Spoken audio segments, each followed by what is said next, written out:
less bushing, less of everything. And if there is a car with a torsion beam that requires more maintenance, that car should be burned, because a torsion beam was supposed to be lower maintenance than independent rear suspension, I guess. Yeah, and it's Mazda. You cannot question Mazda's reliability because of Citroen reliability, right? They're from different planets when it comes to reliability. And today I learned that even a torsion beam in a Citroen requires high maintenance. I just cannot brain it. Anyway, good afternoon, Bobby. A 2006 BMW 525i Sports or a 2010-11 Mercedes E250 1.8 AMG, which is more reliable and worth it? I would go for the E60 BMW 525i Sports versus an E250 1.8 AMG, but I may also go for the E250 because the W212 is beautiful. Or did I got it wrong? Which one is W212? Shit. Okay, that's W212 2010 Mercedes E250 1.8 AMG, which is more reliable and worth it. Both are different price point, right? I mean, I'm very sure the BMW would drive better. Yeah, it's also better looking. But the Mercedes has a more modern interior, I would say. Go for the Mercedes lah. Go for the Mercedes. It feels more like a current generation car versus the E65 series, to be honest. But then the E65 series has that aluminium milled first generation iDrive rotary dial. So nice to touch that. That aluminium dial, right, when you run your finger on top of it, you will hear the sound of metal being brushed. Fantastic. Anyway,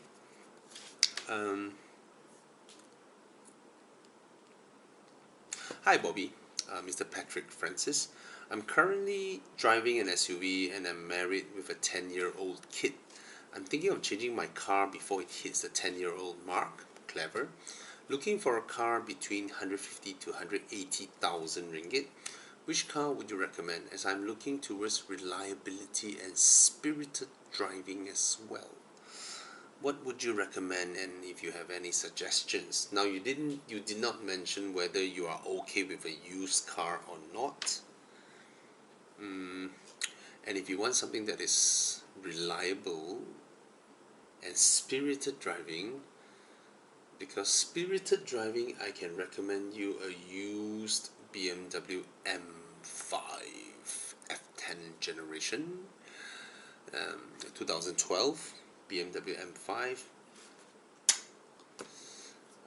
But if you want reliability, maybe that car. Now that car won't bomb on you, right? You might need to fix a little bit of wear and tear here and there, but it's a car that you can perfectly drive every single day, as long as once you bought the car, you do up the regular maintenance. Now the good thing about buying a used big displacement car like an M5, a 4.4 liter M5, is that the road tax is so high at about 8,000 ringgit that poor people generally won't buy this car. Okay, what I mean is this. Let's say the M5 was 200k, right?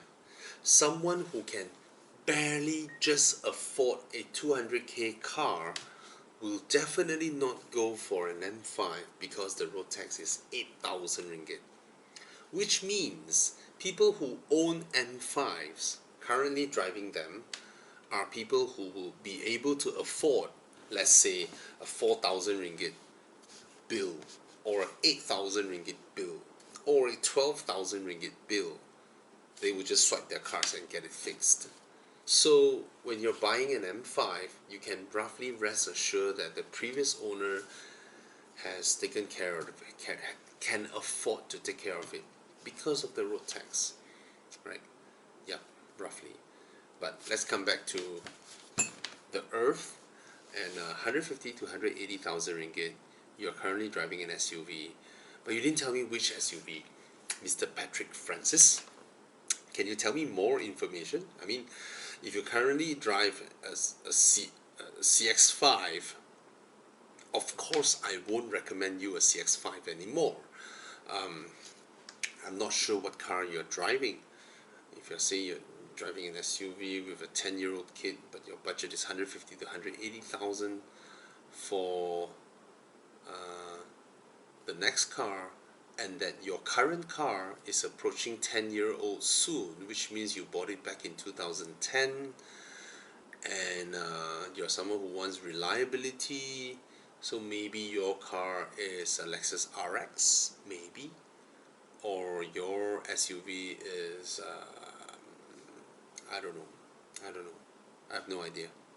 Okay, so if you're looking for an SUV again, since people who are into SUVs can rarely come back to sedans if they're not a driving enthusiast, then you can probably buy a used X5, 4-year-old X5. I think they're below 200k now.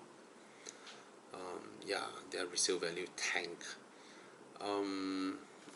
If you want a new car, then for spirited driving and all that, right, your only option is the base model Mazda 6.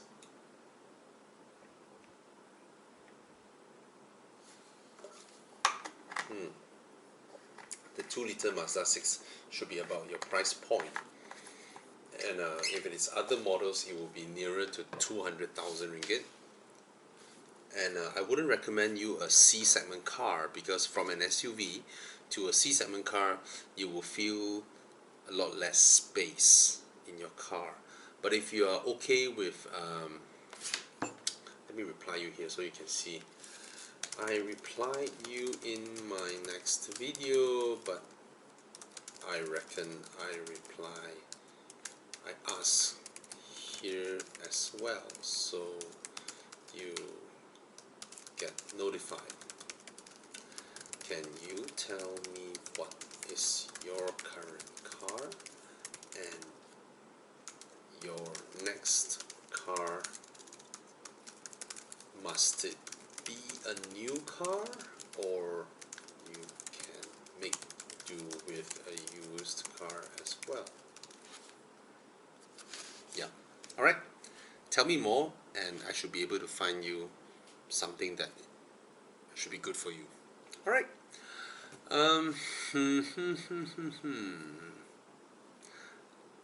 Hi Bobby, can you play Roblox? No. My son does.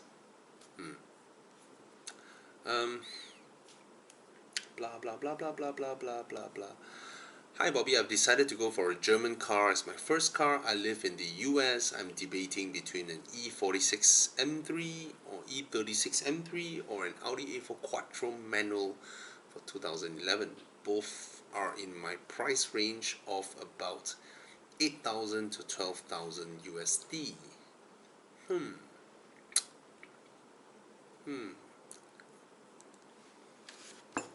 Nice.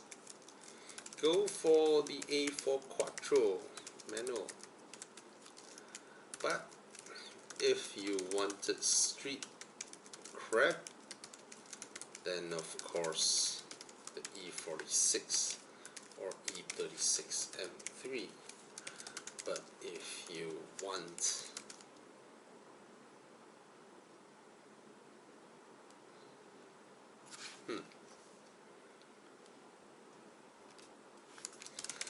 the M3s will get you digs, while the more modern, comfortable Audi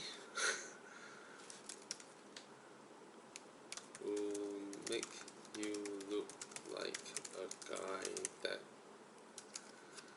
chicks wanna Netflix. Ladies and gentlemen,